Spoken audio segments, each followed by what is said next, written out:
Okay, so we'll get started for tonight. My name is Sophia Ahmed. I am the initiative lead for CV and Me, the Women's Cardiovascular Health Research Program here at the Libin Cardiovascular Institute. So first off, I'd like to welcome everyone to the 2020 World Heart Day and our first public lecture in the CV and Me public lecture series. I will be your host for this evening, and I'll just give you a few housekeeping items before we get started to really who is our main draw for tonight. We're delighted to welcome Dr. Dana Olstad, who I will introduce more in detail in a few minutes. But before we begin, I would like, please, next slide, please. I would like to take this opportunity to acknowledge the traditional territories of the people of the Treaty 7 region in southern Alberta. The city of Calgary is also home to the Métis Nation of Alberta, Region 3. Next slide, please. So just as I said, a few housekeeping issues. Please don't feel pressured to enable your camera. I'm sure many people are on Zoom a lot these days, and really the goal for today is just sit back, relax. We hope everyone learns something, and we are here to answer any questions that you may have. Please note that the presentation portion of this webinar will be recorded and published online. So if you have to step away for a minute or you've just wanted to review something, you will have this link sent to you tomorrow via your email that was registered, with which you registered on Eventbrite. So please don't worry about missing anything. And please be mindful of your privacy when asking questions and sharing personal details. Next slide, please. So as I said, this is a wonderful presentation. I'm sure you will be delighted that you came. I know I am today, by Dr. Dana Olstad. Dr. Olstad will speak for approximately 30 minutes, and we'll follow this by a question and answer period. We will finish by 7 o'clock. As I said, please type any questions into the chat box. We will keep all the microphones muted throughout the presentation and the question and answer period, just to make sure that everybody's voices are heard. And we will make sure we answer all your questions. Next slide, please. So this is just a little bit about the Libin Cardiovascular Institute. Really in Canada, cardiovascular disease is one of the major causes of death. And in particular for women, it is the main cause of premature death for women in Canada. Globally, it kills 1 out of 3 women worldwide. And this is a statistic that has not really changed over the last several decades. And so the Libin Cardiovascular Institute, please, next slide, please. The Libin Cardiovascular Institute is committed to changing the future of cardiovascular health. And one of the programs that has been initiated is the CV and Me initiative. It is a women's cardiovascular health research program with a focus of incorporating sex and gender into every aspect of research and care. The CV and Me program is committed to changing the future of cardiovascular health for all people, and starting with this public lecture series, with which we will discuss not only for tonight, certainly nutrition, but upcoming lecture series will focus on emergency room experience, prevention of cardiovascular disease, and much more. So please stay tuned. But moving on to really the main event of tonight, I would like to introduce to you Dr. Dana Olstad. Dr. Olstad is an assistant professor in the Department of Community Health Sciences at the University of Calgary and is also a registered dietitian. She is nationally and internationally known for her research, and she is funded by the Canadian Institutes of Health Research, which is Canada's national funding agency. So her research is definitely a priority within Canada. Her research focuses on the impact of policy related to the social determinants of health on socioeconomic inequities in dietary patterns in health. So without further ado, I will leave the floor and we'll take it away, Dr. Olstad. Thank you. Thanks so much, Dr. Ahmed, and I'm really happy to be here tonight. And I hope by the end, you will see that nutrition science— Dana, we can't actually hear you. Dr. Olstad, sorry, you're still muted. Thank you for that. Oh, that's funny. It says I'm not. Can you hear me now? Okay, good. All right. So you think I would have learned that after teaching, but I still do forget to unmute myself.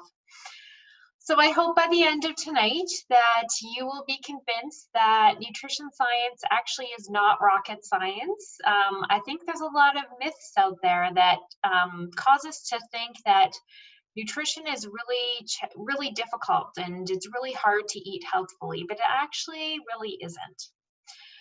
So we know that poor diet quality is responsible for a lot of global disease and death. In fact, approximately 20%, which is huge, which really makes nutrition an area where we can change our health if we just follow some healthy eating principles.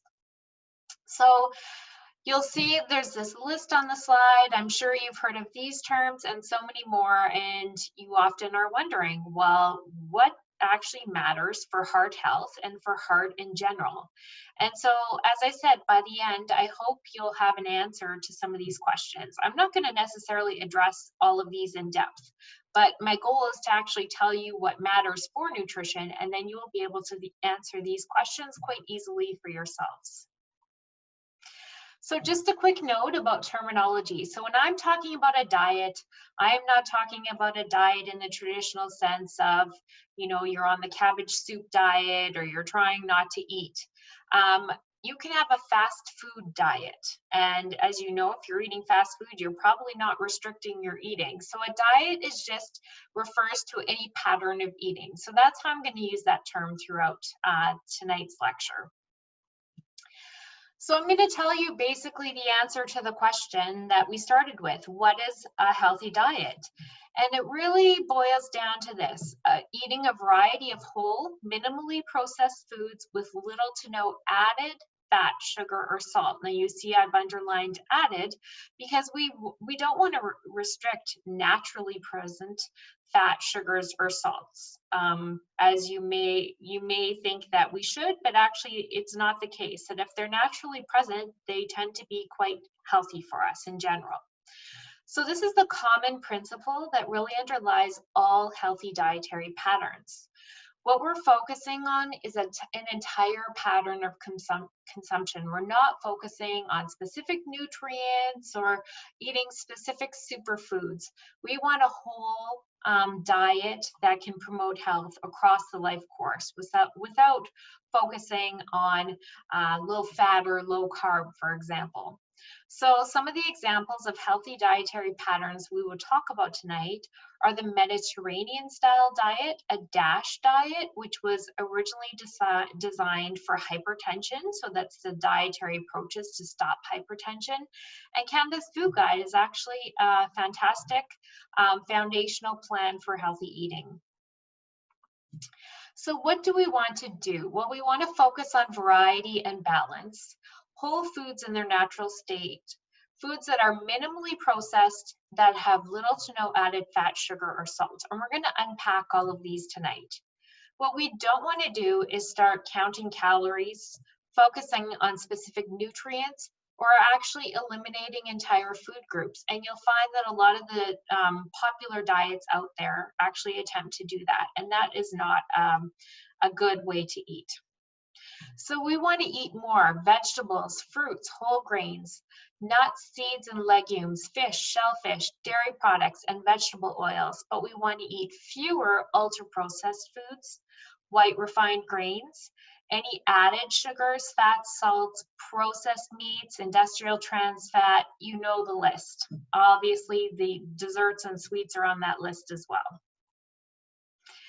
So the thing that we want to remember is if we follow a few simple principles, then we don't have to necessarily be reading every label or searching for, trying to meet some strange target of meeting a glycemic load target for your day. If you actually just follow the healthy principles that I mentioned prior that we're going to unpack tonight, a variety of whole unprocessed foods, you can reduce your risk of most chronic disease, and it doesn't take as much effort as you think. and you will have improved mental health and just feel better as a result. So let's start with, what do I mean by whole foods? Well, what we know is that food quality is more important than counting calories or nutrients. So the quality of the food actually has an impact on how hungry you will be throughout the day, on how your glucose and insulin levels respond, on how much energy you expend, on your microbiome, and a whole host of other things. You may have heard the 3,500 calories per pound of weight loss rule, meaning that if you reduce your intake by 3,500 calories per day, then you're going to lose 1 pound. And that's actually wrong. So if you think about it, if you kept reducing your intake, say by 500 calories per day because you wanted to lose a pound a week, you would actually eventually disappear if that rule was correct. So if you would like to actually look at how you can reduce intake and what amount of weight loss you might achieve for that reduced intake, you can use this body weight planner that I've put on the slide below. But the whole point is that energy expenditure changes with weight loss. So as you lose weight, your body does not require as many calories to function. And that is why you eventually reach a plateau where you have to just keep restricting more and more and more if you wanted to keep losing weight. But as we're going to talk about tonight, a calorie is not necessarily a calorie. So different people get different amounts of calories from the foods that they eat. And it depends on a whole host of factors like your genetics and how much you're sleeping. But the point is that you actually can lose weight without counting calories. And so if you are, for example, you see in the picture here, the amount of calories in different varieties of fries, if that's what you're focusing on, that's actually the wrong focus. You want to focus on eating high quality foods and basically not eating fries in general, except occasionally, of course. So what we're talking about is focusing on quality over quantity. So I'm not saying that calories do not matter at all, because they do. Obviously, eating 1,000 calories in a day is very different than eating only 100 calories. But what I'm talking about is that you want to consider, if foods have equivalent amounts of calories, eat the higher quality food. So for example, 100 calories of salmon is not going to have the same biological effects as 100 calories of cookies. You're probably going to be very hungry after eating the 100 calories of cookies, but after the 100 calories of salmon, you're probably going to feel quite full and satisfied, and your blood sugar levels are going to be in a good range.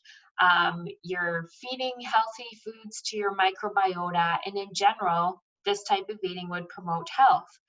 So the idea of, for example, well, I'm gonna skip dinner so that I can go and splurge on having a sundae later in the day is probably going to backfire on you, because that treat later in the day is not going to have the same effects. It's not going to fill you up the same as eating a good dinner would have, and then maybe having a smaller portion of dessert afterwards.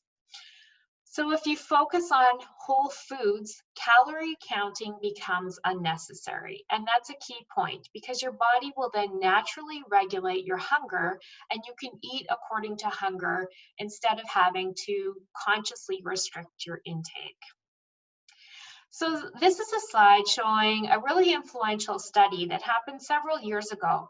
But what it's depicting is that for each additional serving of these foods eaten, it's depicting the weight change over a 4-year period.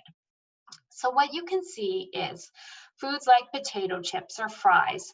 For each additional serving, your weight increased over a 4-year period. The line here denotes no weight change, and to the left are the foods that actually promoted weight loss.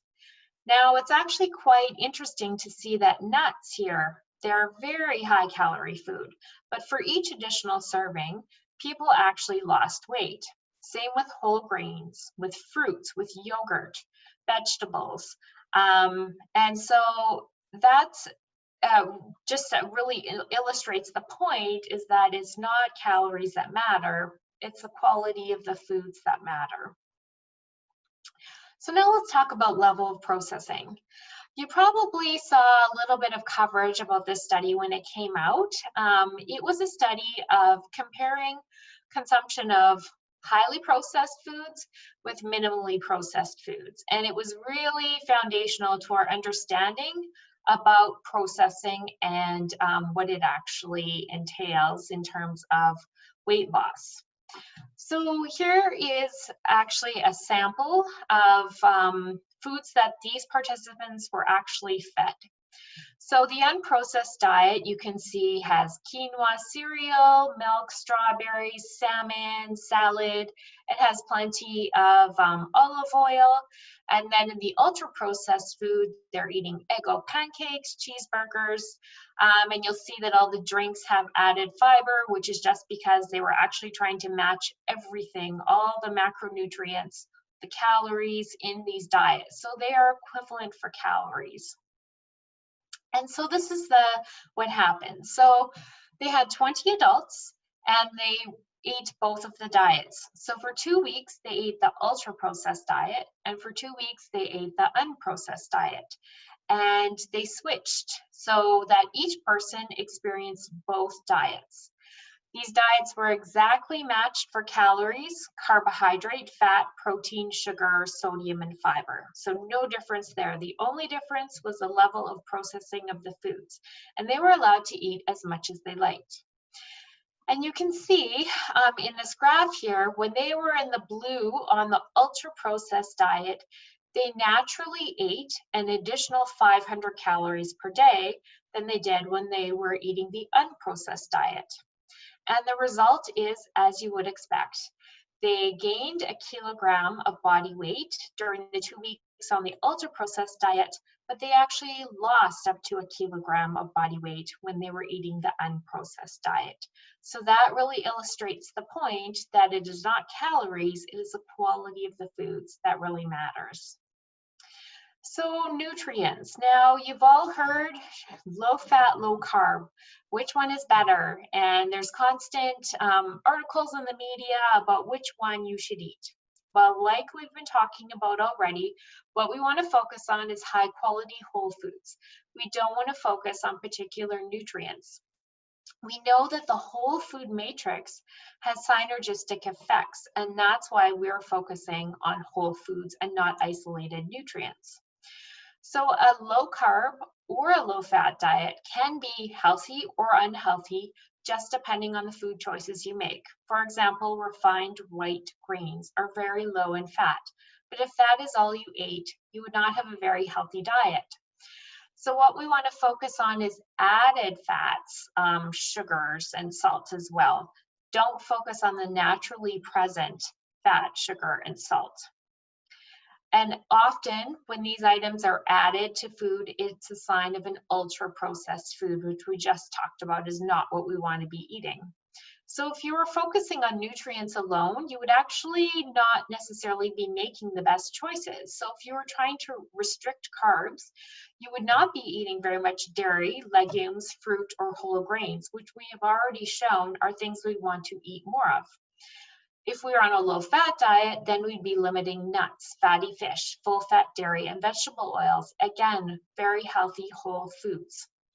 So we know from research that research has very conclusively shown that it actually does not matter if you have a low-fat diet or a low-carb diet.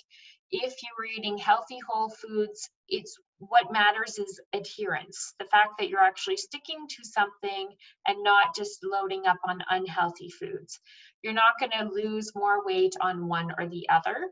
They do have some different metabolic effects. So, for example, a low carbohydrate diet can often be beneficial for people with diabetes in terms of some of the metabolic effects.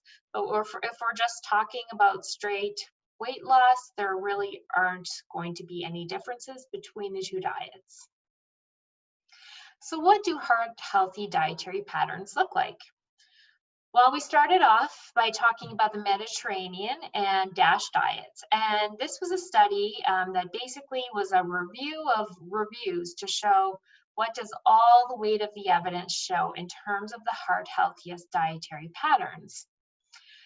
So they looked at a whole slew of diets, and all of these diets on this slide are diets for which they found inconsistent or conflicting evidence that they might have benefits. And many of these are the diets you've probably heard of a lot, even the vegetarian diet, intermittent energy restriction, low glycemic index or load.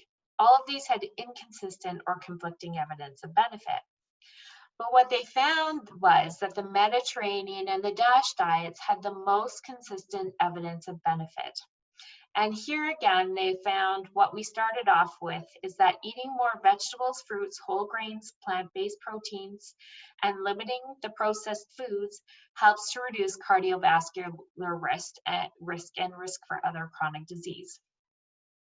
So what exactly is this Mediterranean diet that I keep talking about?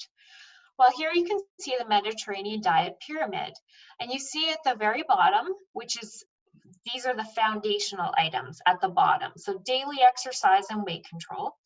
And then we see, again, the foods we've already been talking about, whole grain foods. We want to eat them at most meals. The Mediterranean diet is also a little more unique because it also emphasizes more plentiful intake of plant oils, especially olive oil. And then, of course, vegetables and fruits. We want plenty of them. And then you see the plant-based proteins, so nuts and legumes, more moderate amounts of fish, poultry, and eggs, and more moderate dairy as well. And then you can see at the top is red meat and the white refined grains. Those are the things that we don't necessarily want to eat so much of. It also emphasizes having moderate intake of alcohol. The DASH diet is very similar. You can see again, vegetables and fruits are a foundation as well as whole grains. Now, where the DASH diet differs is that it emphasizes more low-fat dairy, whereas the Mediterranean diet downplays dairy a bit more. But again, you see seafood, poultry, lean meat, kind of in the moderate intake range, plant-based foods, beans, nuts, and seeds, oils again, so they are a little more restricted on the DASH diet compared to the Mediterranean diet. And then again, we see the unhealthy sweets that we want to limit. So what would a kind of a meal plan look like? Well, I just want to emphasize the differences between the DASH and the Mediterranean diets. So here you can see that you on the DASH diet would be eating 2 to 3 daily servings of dairy. And you would not be eating that much dairy on the Mediterranean diet. It's not something that is emphasized as much. But on the Mediterranean diet, you would be eating more oils and beans and nuts and legumes and wine. So those are the key differences. So the common elements among them are really that focus on whole grains and fruits and vegetables. And they also have more moderate amounts of animal-based foods. Canada's food guide is actually, again, very similar. So you could follow Canada's food guide and you would be very close to achieving both the Mediterranean and the DASH diet recommendations. So on Canada's new food guide, so half of your plate would be filled with vegetables and fruits. A quarter would be whole grain foods, and a quarter would be plant-based foods. And Canada's food guide recommends having more a quarter would be protein foods, and Canada's food guide recommends having more of these as plant-based foods. It also does recommend making water your drink of choice, so it's a little bit different in that it's not emphasizing wine like the Mediterranean diet is. An interesting part about Canada's new food guide is that it also tells us about how we should eat, not only what we should eat. So we should cook more often, enjoy your food, eat with other people, take time to eat, notice when you're hungry and full, and use food labels. So we're going to take a little bit of a deeper dive into the specific food groups and some good foods from all of those food groups. So vegetables and fruits, you're going to focus here again on whole fruits and vegetables. We all know that fresh, frozen, or canned in water are all great options. You wouldn't want as much dried fruit or canned fruit in juice or water, or the starchy vegetables like corn, potatoes, and peas.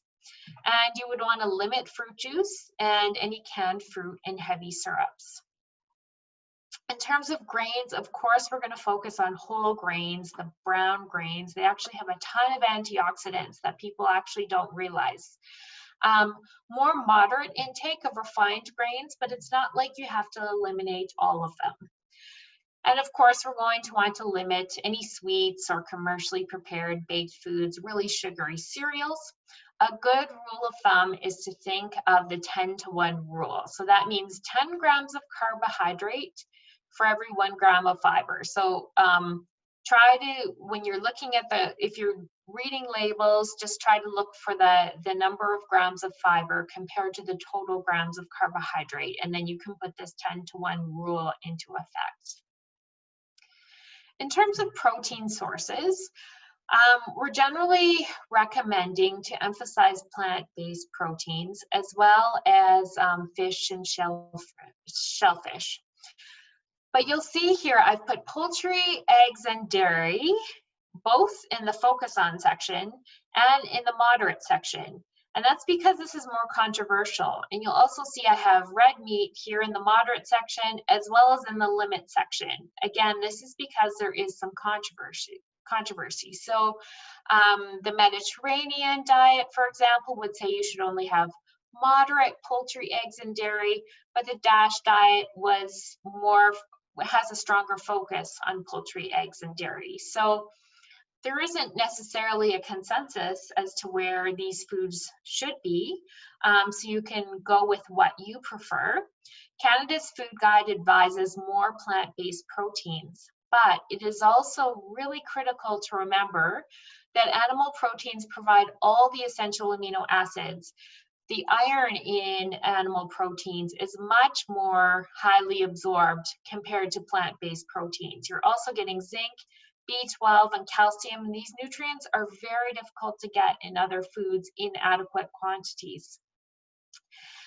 They also enhance satiety, and a point I want to make on the next slide is that a protein comparison. So I want to show you how much food and how many calories you would get to try to get a certain amount of protein. So if we wanted to get, let's say, between 25 and 35 grams of protein, you could eat 4 ounces of steak. You would get all the essential amino acids. You would get highly bioavailable iron.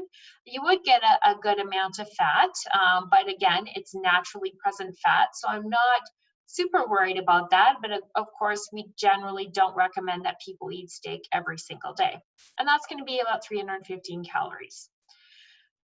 Chicken breast, so you could eat 3 ounces and basically get the same amount of protein. Again, you're getting all the essential amino acids, you're getting some fat, highly absorbable iron, and you're eating less calories. So that is why we would probably say poultry is a more often food, and red meat might be you wouldn't eat it every single day.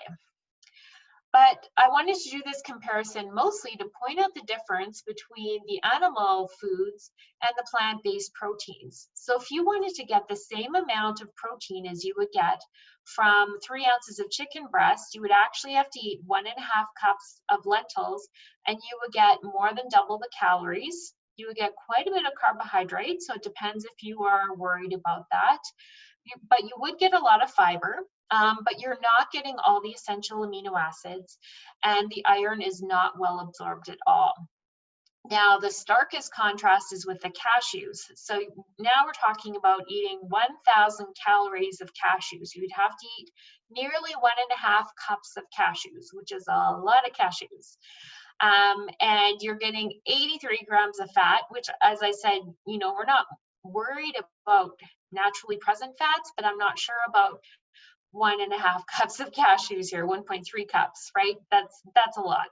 So the point is to show you is that animal proteins are still very important, and that's why we recommend variety and balance and focus on whole foods, because they do provide really key nutrients that are hard to get in other ways.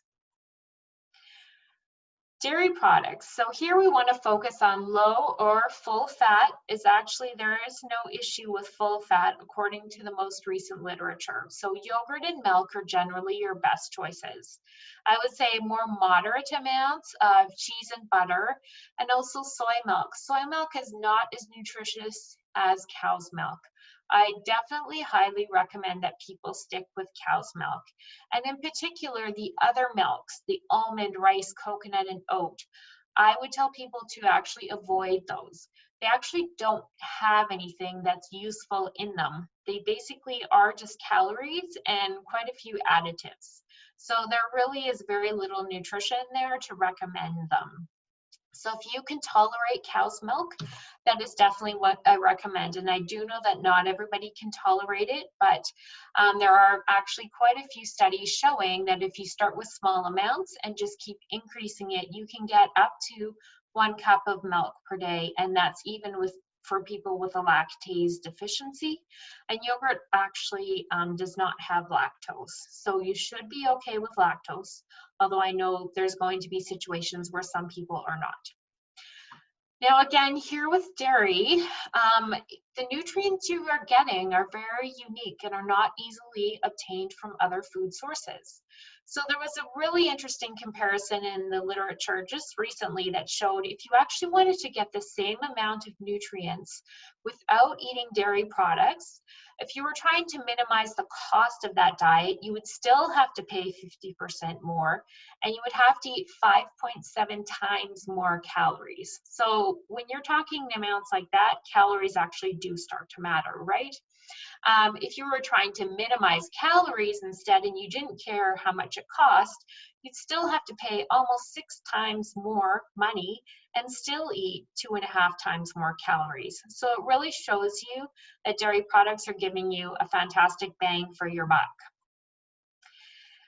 In terms of fats and oils, we want to focus on canola oil, which is great because we produce that here in Alberta, as well as olive oil and soybean oil. And then more moderate amounts of other types of vegetable oils.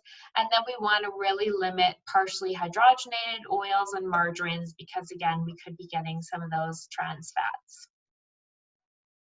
In terms of sugars, there's nothing wrong with naturally present sugars. More moderate amounts of added sugars, if they're added to healthful whole foods, are okay because they can actually make healthy foods taste better. So yogurt with a little bit of added sugar, rolled oats with some brown sugar. Obviously, we're not going to do that. Add large amounts of table sugar. We're not going to recommend that, but small amounts are fine. And then, of course, we're going to limit unhealthy foods with added sugars. And keep in mind that honey is no different than table sugar. It's the same thing. Your body doesn't know a difference. So what are some policy priorities for heart health? So now I'm going to tell you a little bit about my research. So we know that diet quality and health actually decline with each step down the social ladder, which means people with lower income, lower education, less prestigious jobs tend to have poorer health, and therefore a higher risk of chronic disease, and they have a poorer diet quality. And often a lot of that does have to do with cost, but there are other reasons as well, because we do know that healthy eating can be more expensive. So one study that we're doing is we're examining the effectiveness of a subsidized healthy food prescription program for people who have food insecurity, meaning they do not have enough money to purchase food. As we've seen with COVID, this has become a big issue right now in Canada and worldwide. And these people also have type 2 diabetes. Now, this is very important for heart health because type 2 diabetes is one of the most important risk factors for cardiovascular disease. So in the study, what we're doing is we're going to have 404 patients, and they will be randomized to one of two conditions. So the intervention group is going to get a healthy food prescription from their doctor, but they're actually going to get money to be able to follow it. So they're going to get, this gets a little bit tricky to think about, but it's $1.50 per person in the household per day to buy healthy foods for 6 months. So if you had a family of 4, you would get an additional $42 per week to buy healthy foods on a healthy foods list that we've established. And then the comparison group is just going to get a healthy food prescription from their physician, and they will not get any funds to be able to support them to actually follow that diet. So this is just showing a draft of what we think will be on the healthy food subsidy list. Now, there have been a few other studies of this type of program, but they all only provide money for fruits and vegetables. And we know that we want to focus on a whole dietary pattern, not just fruits and vegetables. So we are subsidizing food in all the food groups. And of course, we're subsidizing the foods that I've just been describing to you as the most healthy foods. So what we're really looking at is the primary endpoint of the study is, does it actually help people with their glycemic control? So that is blood sugar levels. So as we know, type 2 diabetes is about maintaining good blood sugar control. And we have evidence that eating more healthfully obviously helps you to maintain good blood sugar control. So we're also going to look at their dietary intake and whether that improves. We will look at some other outcomes like their BMI, their waist circumference, their blood pressure, and then some patient-reported outcomes like their quality of life, their well-being, and whether it actually resolves their food insecurity. And this study is funded by Alberta Innovates, and as well, Alberta Blue Cross is providing important funding for this study. And I also want to emphasize that the Libin Cardiovascular Institute, through the CV&Me initiative, is funding our trainees. And our trainees, meaning our master's and PhD students, are the way that research gets done. So the funds that we have been provided by CV&Me are absolutely instrumental in completing this research. So we expect it will start in January and will end by December of next year. Of course, COVID is causing some challenges, so that may change. And then hopefully we'll have results within the next 2 years, hopefully. So the take-home messages from today are that really healthy eating is about eating a variety of whole, minimally processed foods with little to no added fat, sugar, or salt. So you could follow a Mediterranean diet, a DASH diet, or Canada's Food Guide, and they're all based on similar principles. And the Canada's Food Guide also tells us how to eat, which is also important. We're going to focus on high quality whole foods, not calories and not nutrients. And we know the foods we want to eat more of are the vegetables and fruits, whole grains, fish and seafood, plant-based proteins, maybe more moderate amounts of dairy, poultry, eggs, and vegetable oils, and then lesser quantities, of course, of ultra-processed foods and red and processed meats, sweets, and SSBs as sugar-sweetened beverages. Sorry for that abbreviation.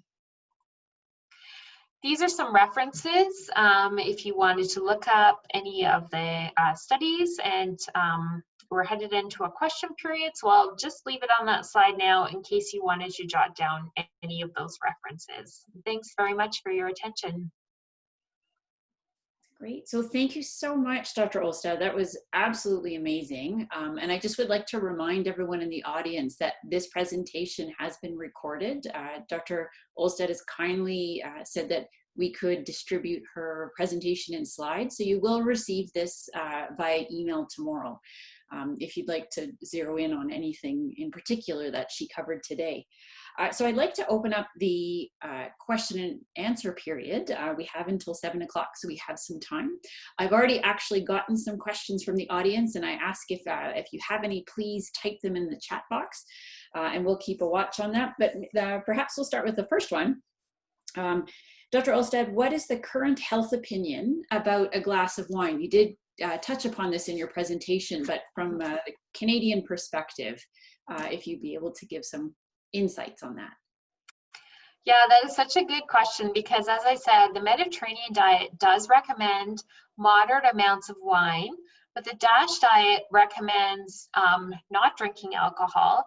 And there have been some recent high-profile studies and recommendations coming out that actually say you should avoid all alcohol. So not drinking even moderate amounts. If you can go without drinking alcohol, it actually seems like that might be the best approach. So that is the current recommendation now. I don't know if it's official in every country, but the research is really pointing that way.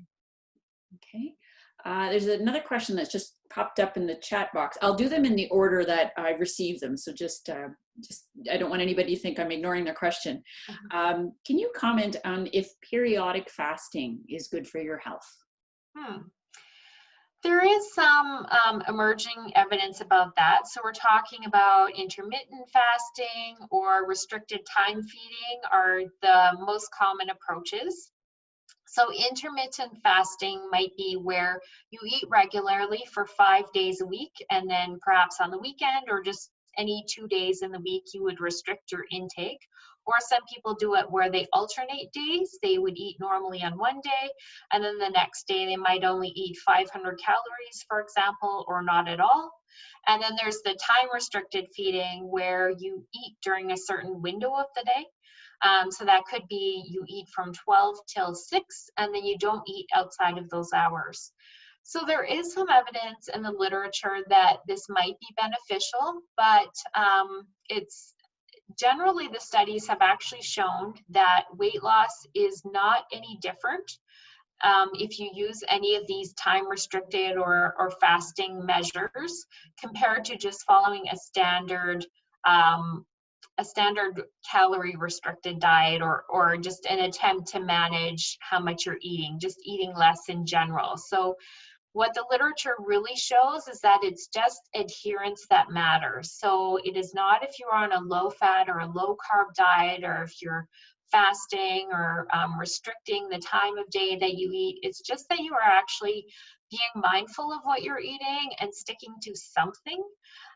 Of course, we talked about today what the ideal something would be to stick to, maybe a Mediterranean or a DASH diet. But in general, they are not superior for weight loss, and it actually doesn't look like they have any superior metabolic benefits from what systematic reviews are saying to date. So not clearly advantageous. Okay, thank you. Another question, is there any evidence for or against genetically modified foods? Another great question. The thing is, we've actually been modifying foods for centuries. Anytime you are mixing two species of plants, whether you're doing it through technology or just through natural breeding, that is genetically modifying foods. And we know that probably about 3/4 of our food supply is GMO, and we've been eating that way for decades and decades. So what we do know is that there really is no harmful impact that we can see. Canola, for example, is a great example of a GMO. Not harmful as far as any research has ever shown, so I definitely would tell people that is not something that you need to be worried about or reading for on labels. Okay. Thank you. So next question is, I eat turkey sausage for breakfast I don't know if every day, but for breakfast. Is this a mistake? Well, I guess it depends on how much of it you're eating. We would put a turkey sausage, it would be classified as a processed meat. And so that was one of the foods that we did say to limit. Certainly turkey sausage is a better choice than, say, maybe a pork or a beef sausage that would be much more higher in fat. But at the same time, they are still processed meats. So having a little bit every morning, I don't think is going to necessarily hurt you, but maybe you want to try on some days of the week, switching it up and having an egg, or maybe just even having like fresh chicken or turkey that's chopped up in an omelet, for example, could be a better choice. than the more processed items. Okay. Question about the keto diet. What are your opinion and your thoughts on that? Well, a lot of the research is just really showing that what works for you is what you should go with. So I personally could not follow a keto diet because I need my cereal, as my family who's on this call will know. I think cereal is my favorite food, so I couldn't do it. But for other people, they find that is very helpful.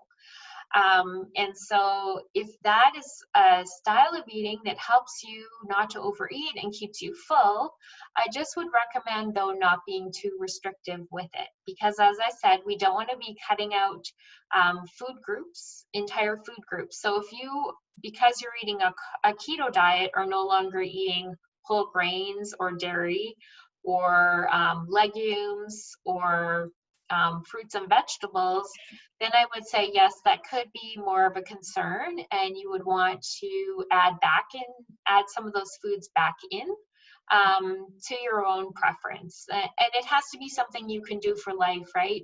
If you can restrict carbohydrates for life, then, you know, it might be a diet that works for you, but I just wouldn't want you to restrict those healthful whole foods as well, because there can be well, there certainly are negative impacts from restricting any group. So your keto diet is going to be higher in animal-based foods, and some people totally eliminate those foods. And as I've told you tonight, I also don't believe in eliminating those foods. I think that all foods need to be found in our diets, all healthy foods, obviously. Okay.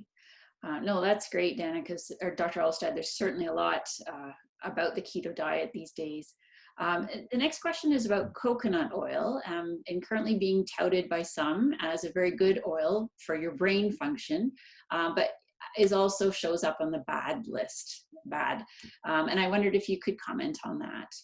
Yeah, so there's actually only two oils that are basically almost entirely saturated fats, and that's coconut oil and palm oil.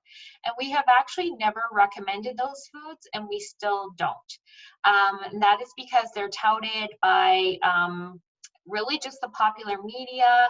People who don't actually have training in nutrition have this funny idea that it's some sort of magical food and that we should all be having coconut water and coconut oil, and there's really no scientific basis for it. It is based in one single study, and I've read many reports written by the author of the original study, and they actually weren't even necessarily using coconut oil. They were using MCT oil, and coconut happens to be high in MCT, but that wasn't what they were testing. And so she actually doesn't believe that the coconut oil should have acquired this status as a miracle food. So yeah, I keep that on the no list, and I would tell you to switch to canola oil and olive oil. Those would be your best choices. Okay, great. And another question about, can you comment on protein powder? Yep, so adding a lot of bodybuilders in particular are adding protein powder to their food.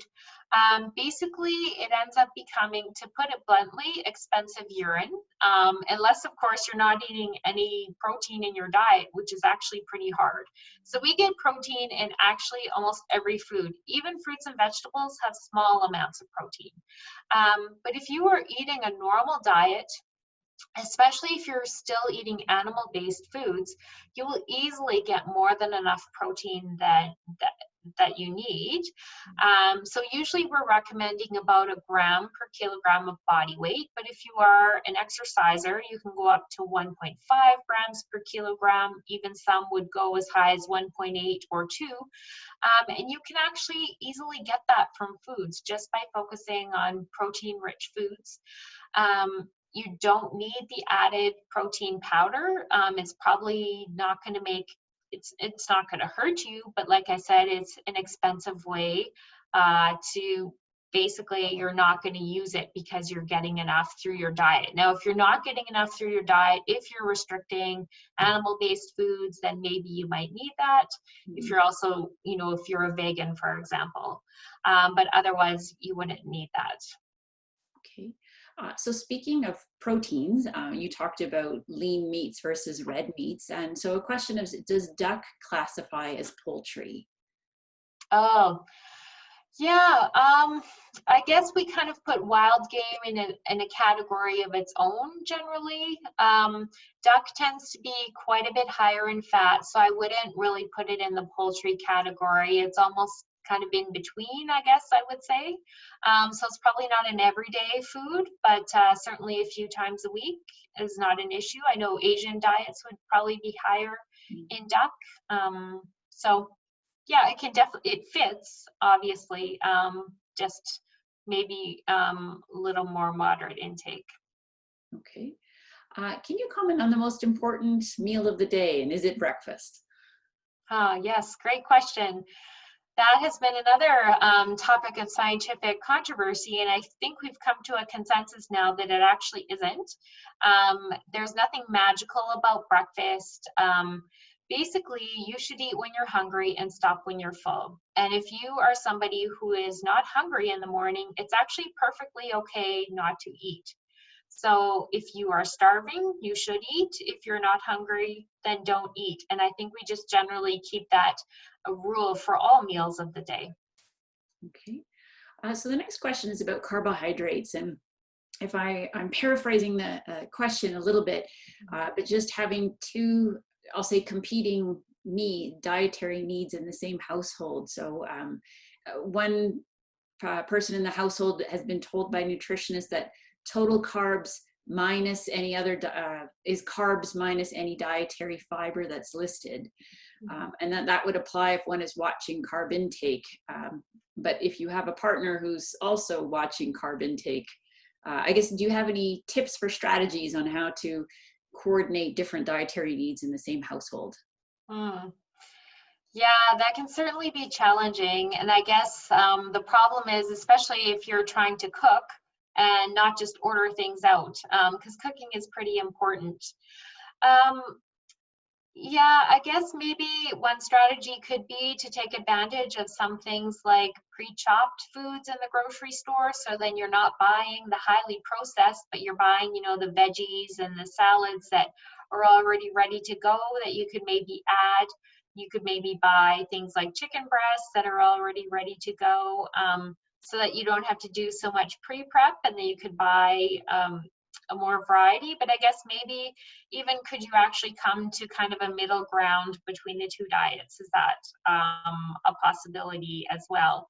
Or maybe what you could do, I guess there's some common elements, like if you, a low fat and a lower carb diet can both include vegetables and chicken, for example. So could that be kind of a base meal, and then one person who's not restricting carbohydrates could add a bit of whole grain pasta, and the other person could instead eat more vegetables or add a little bit more of the meats to fill them up. So maybe that might be an idea. I haven't dealt with that one, but sounds challenging. Mm-hmm. There's another question about coconut oil and just specifically its effect on cholesterol. Okay, so it just as a general rule, saturated fats are going to raise your bad cholesterol, your LDL cholesterol, and they also will slightly raise your good cholesterol in general. But we know that all fats are actually a mix of saturated, mono, and polyunsaturated, but coconut is very high in saturated fat. So we would expect it, based on its saturated fat content, to increase your bad cholesterol, and it may also slightly raise your good cholesterol. But again, this research really shows that is not an oil that we want to be eating much of, if at all. You can avoid it safely, and you're not missing out on anything. You'd be much better off with the canola and olive oil. Okay. Can you please comment on diet restrictions or recommendations regarding fatty liver disease?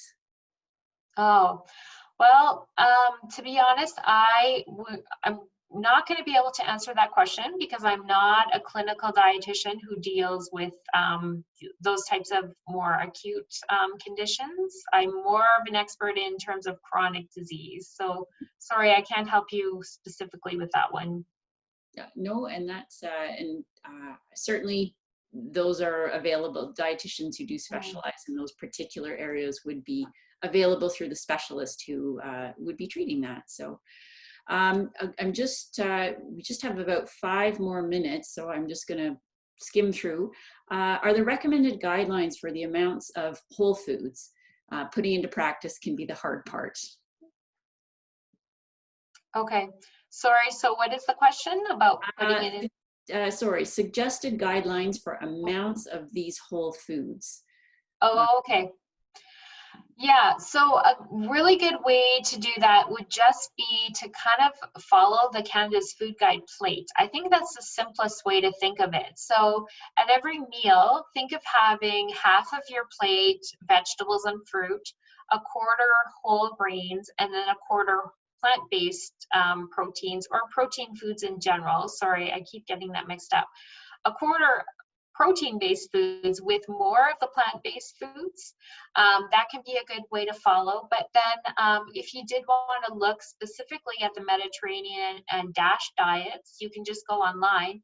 And those actually say a number of servings per day. So the issue with Canada's Food Guide is they don't have servings per day like they used to anymore. They just tried to simplify it by thinking of a plate. So you can think of the plate, or if you want specific numbers, just go online and Google Mediterranean or DASH.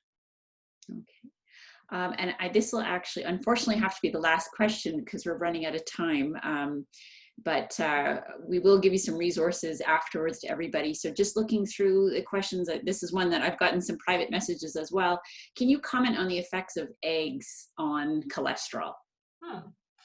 Yeah, so that's another one for which there's been some good studies recently, and they tend to suggest that you don't have to consider eggs. You don't have to restrict eggs, is what I mean. Cholesterol in food does not translate to cholesterol in your body because when you eat it in food, your body just makes less cholesterol. So that's kind of the beauty of the things that your body does. So I definitely don't have an issue with eating eggs. Like everything else, it's about moderation and keeping variety in your diet. But if you want to eat an egg a day, I think that is fine. Okay.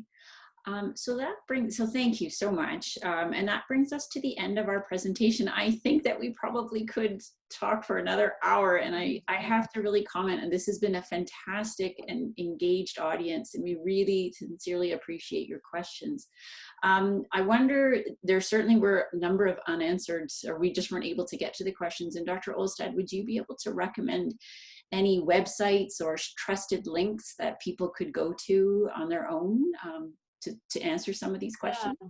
The Heart and Stroke Foundation of Canada actually has some really good nutrition resources there. And then as well, Health Canada has a nutrition section on their website.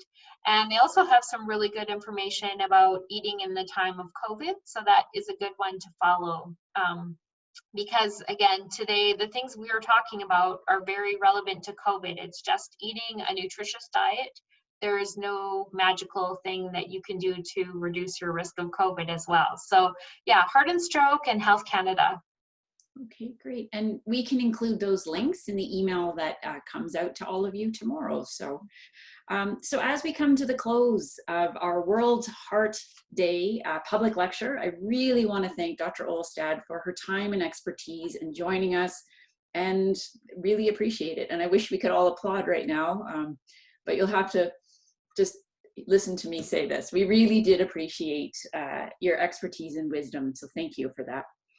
I would like to thank all of you for joining us this evening. I recognize everyone is very busy and there's lots going on. So I hope that you enjoyed today. You will receive, as part of the email tomorrow, a survey with feedback. We truly want to hear from you and what you want to know about. We'd be delighted to organize an event. And the whole point is to be of interest to our community. Our next public lecture event will be on November 17th, again at 6 p.m. via Zoom.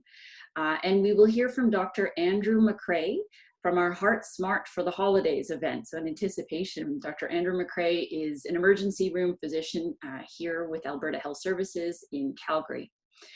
He'll discuss cardiovascular health during the holidays. It's hard to imagine that we're already thinking of that. And provide some insight on women's experiences in the emergency department and give some useful tips for keeping your heart healthy and your whole cardiovascular system during the holiday season. So we certainly don't want to lose the momentum that we've created around women's cardiovascular health. So if you'd like to be directly involved in the CV&E program, please reach out to us via email. Certainly, if you are interested in supporting the program, please contact Myrna Linder, and her email is listed on that slide. Again, you'll get that, all the slides as part of your email tomorrow. So again, as I said, your feedback is important to us. We really want to make the public lecture series even better. So let us know how we can do that. Please follow us on Twitter and or Facebook, and subscribe to our newsletter if you want to learn more about upcoming events. So with that, I thank you very much. I hope everybody stays well and stays safe, and hope to see you all back on November 17th. Thanks again.